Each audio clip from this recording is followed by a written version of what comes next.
Hello Year 7 and welcome back after half term. I hope you have had a lovely rest. Hope you have recharged your batteries. Well done for all your hard work last half term.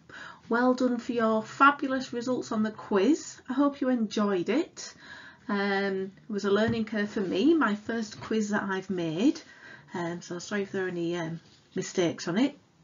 But I think we all enjoyed it. So next time it'll be even better, I promise. Okay, so we're still on Coraline. Hope you can remember what we've done. There's your reminders. If you packed away your learning area, now's the time to dust it off and get it back out and get back into your lovely routine that you had. Those of you that are back in school, I hope you're glad to be back there and see friends. A little reminder, refresh your memory about teams and how everything works, because now we've been off for half a term, it's even more important that you keep uploading your work and we see how you are progressing and we can give you feedback. Okay, if you can't see your work, we can't give you feedback. Okay, so make sure you attach it to the assignment. Don't put it on the post page, don't email your teacher, attach it to your assignment. Click hand in and get that lovely animation. Okay, let's crack on then. Little reminder then, next to your remote learning tab on the English website, and don't forget you navigate your way there through the RM Unify page. There's a little tab, a little square that says English Home Learning. And if you click on Year 7, what we have there this half term is a reminder of what you'll be doing this year, which is the mythical heroes. You've done that, and we're on Coraline, fairy tale conventions. You get to this page by just clicking on Year 7 next to the remote learning tab. Okay, and what you've got on there is this is not special for remote learning, this is what is there all the time. You have your knowledge organizer and your learning journey for each term. Okay, the knowledge organisers are the same whilst we are remote learning.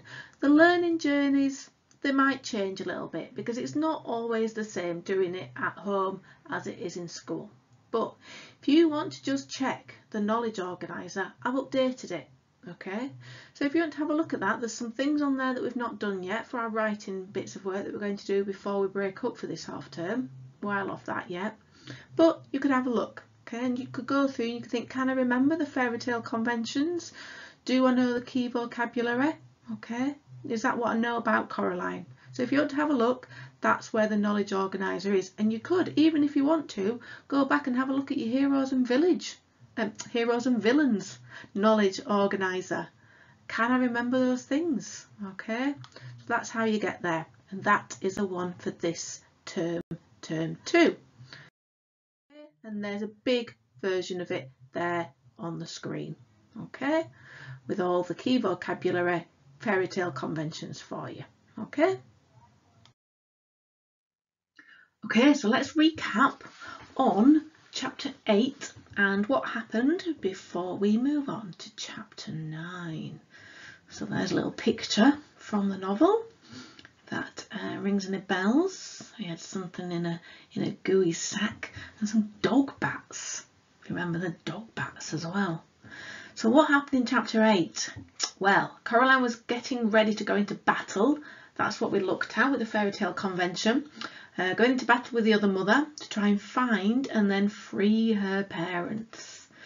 The other mother agrees to the challenge that if Coraline finds the lost souls of those children that she found and her parents, she will free them. So using the magic stone, Coraline finds 2 of the souls. She's got 1 left to find and her parents. So that's where we ended at the end of chapter 8. She's found 2. She's got 1 to go and her parents. Right, let's move on. Okay, this is your date and title for today, then Year 7. Nice and neatly. Remember to underline it. Today's date, whichever date it is that you are reading this from, it may be February the 22nd. And the title is, How Does Gaiman Use Language to Create a Sense of Danger? howling wind outside just as I say that. So pause me if you need time to write that down and press play when you are ready.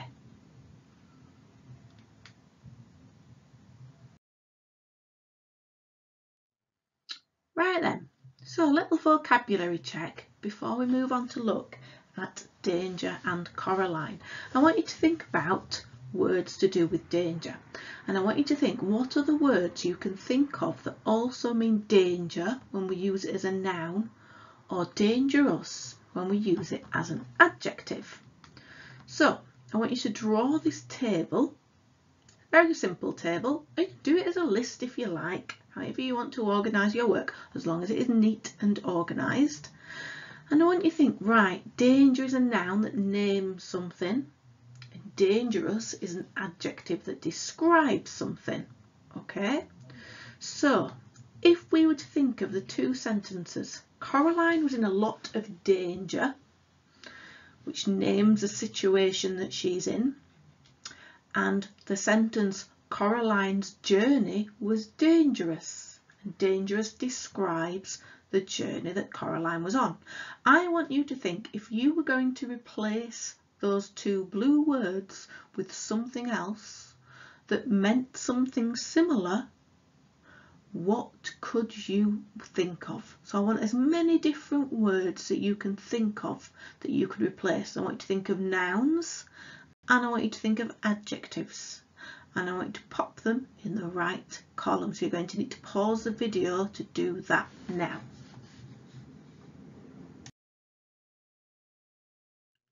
Okay, words that you could have got then for danger is, of course, hopefully you remembered, peril. Coraline was in a lot of peril. Remember that word from before, her journey. And we could have had endangerment, harm, could have had threat, and you could have had risk. You might have got some different ones, but that's okay. Struggled, you could use some of mine, but you could just check yours and see if yours work as well. Well done if you got some that are similar to mine, but don't worry if yours are different.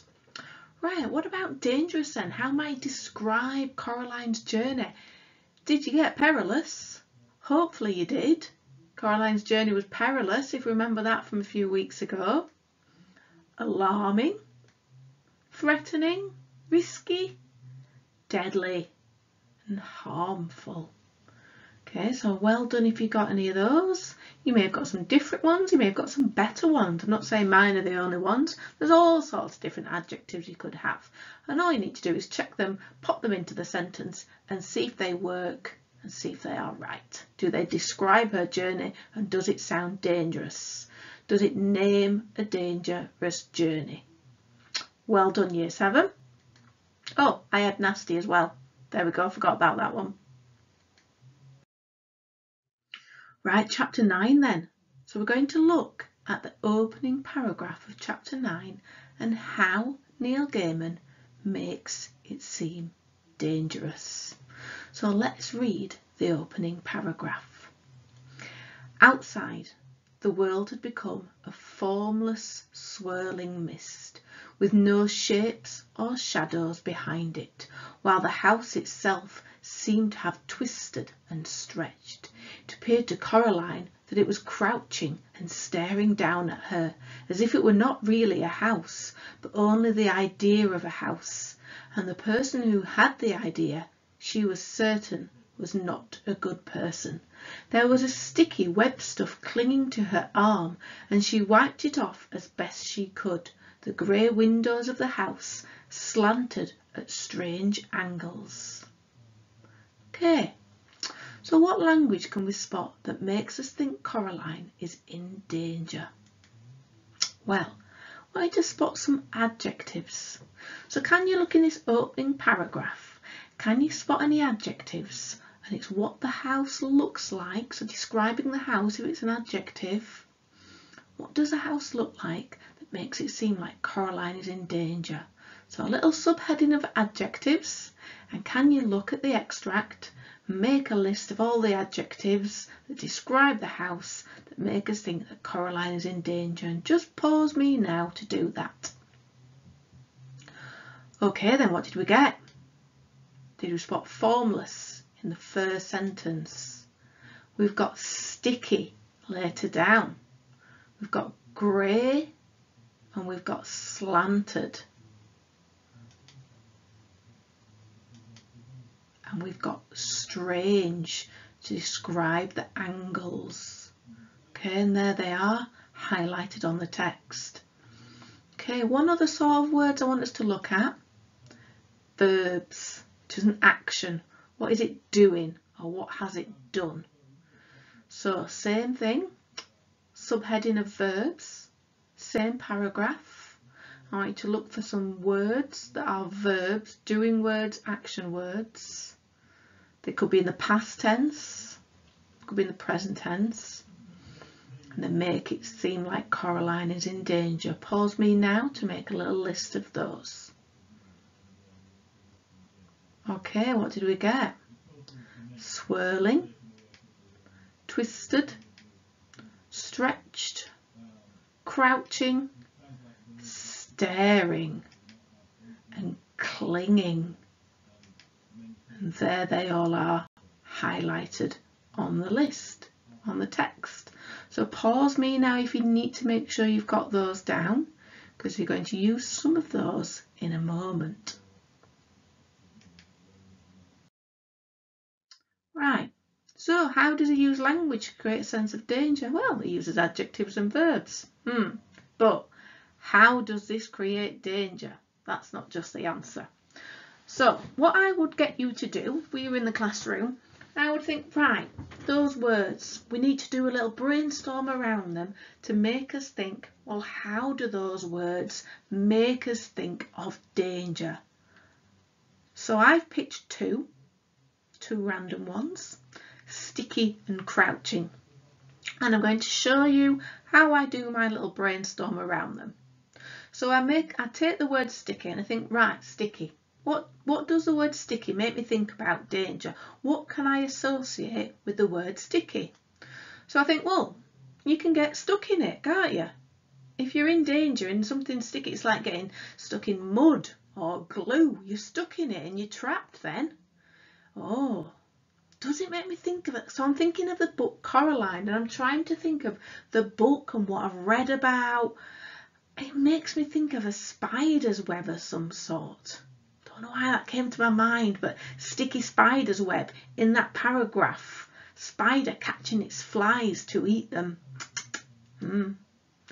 So, could it be a trap? Is there a trap being set for Coraline? And is she, oh, what on earth is this? Told you there was a sense of danger, didn't I? Oh. Hope you're not frightened of spiders. Spiders are lovely. We should look after the spiders. Don't be frightened of spiders. They're lovely creatures. Okay, so crouching. I would then look at crouching and I would think, well, if it's the house, so go back and look at the text and think, well, what is crouching? What's Neil Gaiman describing as crouching? It's the house. The house is crouching. A house can't crouch. So it makes the house seem alive, or like it's a monster.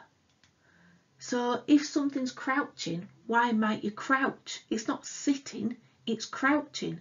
So if I crouch, I'm trying to hide from something. I'm trying to duck down. So is the house trying to hide from Coraline? And then I think, well, why is the house trying to hide from Coraline? It's not scared of her, is it? No. Is it going to be a surprise attack? Maybe. So I've got to think around the words and do a little brainstorm around them. That's how I get my ideas flowing. You've got to do that first before you can write about them. Get your ideas flowing. Okay. So what I want you to do, Year 7, is pick a verb and an adjective from the list. And I want you to do the same thing. So not sticky and not crouching. Pick two other ones, an adjective and a verb. And I want you to do some brainstorms around them in exactly the same way. How do they create danger?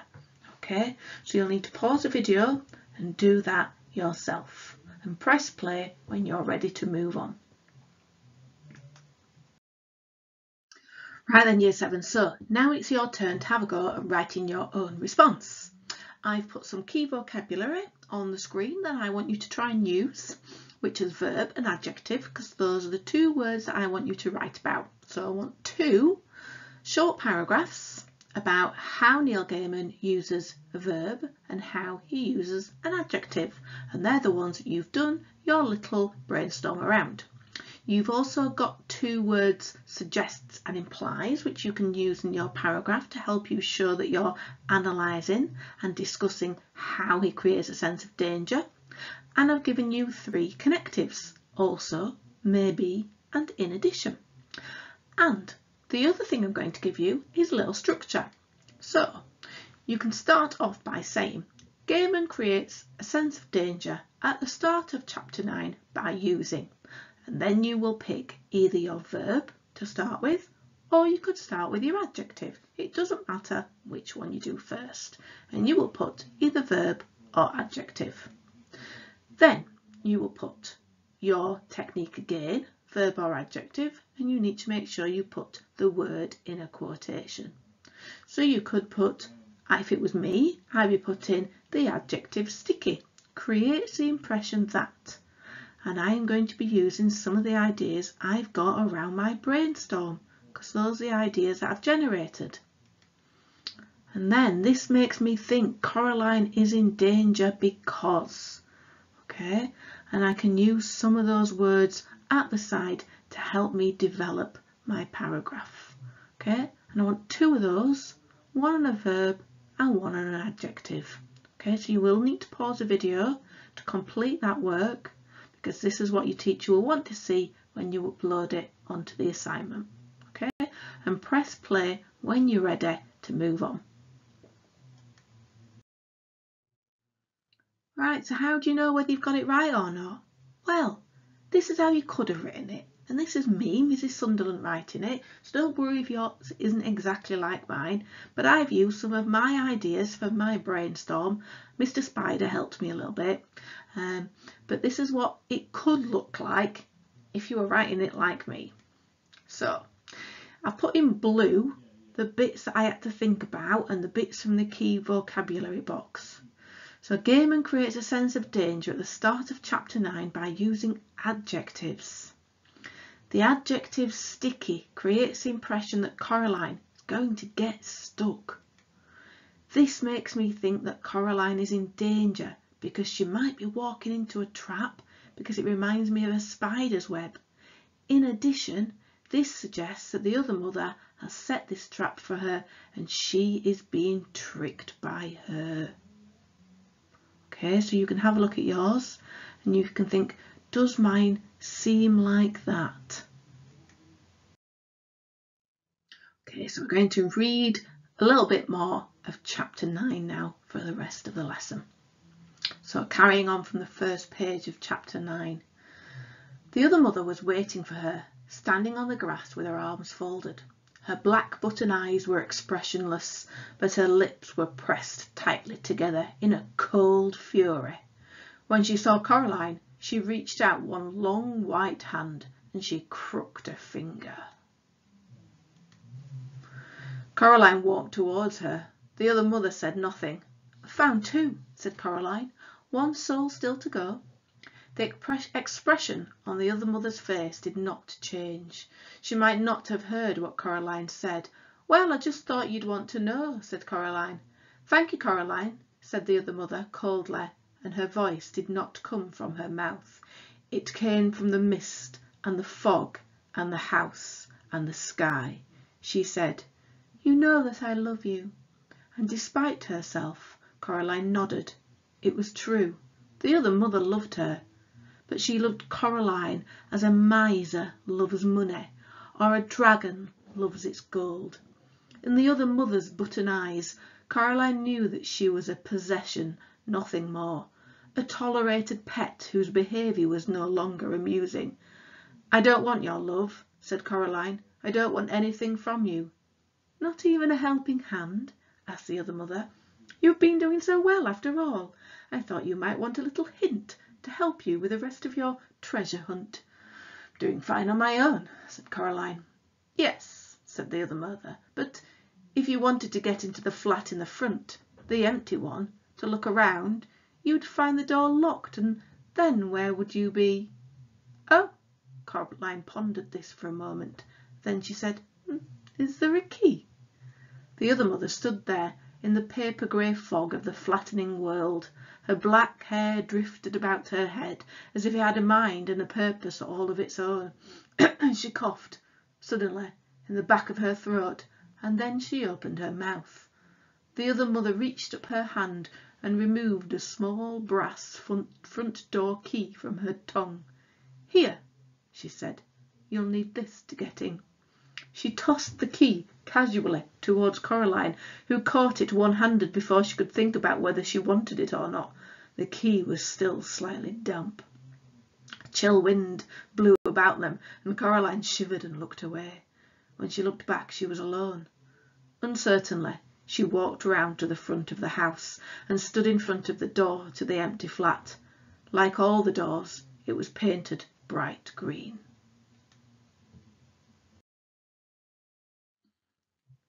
She does not mean you well, whispered a ghost voice in her ear. We do not believe that she would help you. It must be a trick. Caroline said, Yes, you're right, I expect. Then she put the key in the lock and turned it. Silently the door swung open, and silently Caroline walked inside. The flat had walls the colour of old milk. The wooden boards of the floor were uncarpeted and dusty with the marks and patterns of old carpets and rugs on them. There was no furniture in there, only places where furniture had once been. Nothing decorated the walls. There were discoloured rectangles on the walls to show where paintings or photographs had once hung. It was so silent that Caroline had imagined that she could hear the motes of dust drifting through the air. She found herself to be quite worried that something would jump out at her, so she began to whistle. She thought it might make it harder for things to jump out at her if she was whistling. First she walked through the empty kitchen, then she walked through an empty bathroom containing only a cast-iron bath, and in the bath a dead spider the size of a small cat. The last room she looked at had, she supposed, once been a bedroom. She could imagine that the rectangular dust shadow on the floorboards had once been a bed. Then she saw something and smiled grimly. Set into the floorboards was a large metal ring.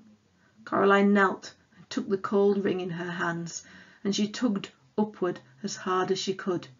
Terribly slowly, stiffly, heavily, a hinged square of floor lifted. It was a trap door. It lifted, and through the opening Caroline could see only darkness. She reached down, and her hand found a cold switch. She flicked it without much hope that it would work, but somewhere below her a bulb lit and a thin yellow light came up from the hole in the floor. She could see steps heading down, but nothing else. Caroline put her hand into her pocket and took out the stone with a hole in it. She looked through it at the cellar, but saw nothing. She put the stone back into her pocket. Up through the hole in the floor came the smell of damp clay and something else, an acrid tang like sour vinegar. Caroline let herself down into the hole, looking nervously at the trapdoor. It was so heavy that if it fell she was sure she would be trapped down in the darkness forever. She put up her hand and touched it, but it stayed in position. And then she turned towards the darkness below, and she walked down the steps. Set into the wall at the bottom of the steps was another light switch, metal and rusting. She pushed it until it clicked down, and a naked bulb hanging from a wire from the low ceiling came on. It did not give out enough light even for Caroline to make out the things that had been painted on the flaking cellar walls. The painting seemed crude. There were eyes, she could see that, and things that might have been grapes and other things below them. Caroline could not be sure that they were paintings of people. There was a pile of rubbish in one corner of the room, cardboard boxes filled with mildewed papers and decaying curtains in a heap beside them. Caroline's slippers crunched across the cement floor. The bad smell was worse now. She was ready to turn and leave when she saw the foot sticking out from beneath the pile of curtains. She took a deep breath. The smells of sour wine and mouldy bread filled her head, and pulled away the damp cloth to reveal something more or less the size and shape of a person. In that dim light, it took her several seconds to recognise it for what it was. The thing was pale and swollen, like a grub, with thin stick-like arms and feet. It had almost no features on its face, which had puffed and swollen like risen bread dough. The thing had 2 large black buttons where its eyes should have been. Caroline made a noise, a sound of revulsion and horror, as if it had heard her and awakened. The thing began to sit up. Caroline stood there frozen. The thing turned its head until both its black button eyes were pointed straight at her. A mouth opened in the mouthless face, strands of pale stuff sticking to the lips, and a voice that no longer even faintly resembled her father's whispered, "Caroline." "Well," said Caroline to the thing that had once been her other father, "at least you didn't jump out at me." The creature's twig-like hands moved to its face and pushed the pale clay about, making something like a nose. It said nothing. "I'm looking for my parents," said Caroline, "or a stolen soul from one of the other children. Are they down here?" "There is nothing down here," said the pale thing indistinctly. "Nothing but dust and damp and forgetting." The thing was white and huge and swollen. Monstrous, thought Caroline, but also miserable. She raised the stone with a hole in it to her eye and looked through it. Nothing. The pale thing was telling her the truth.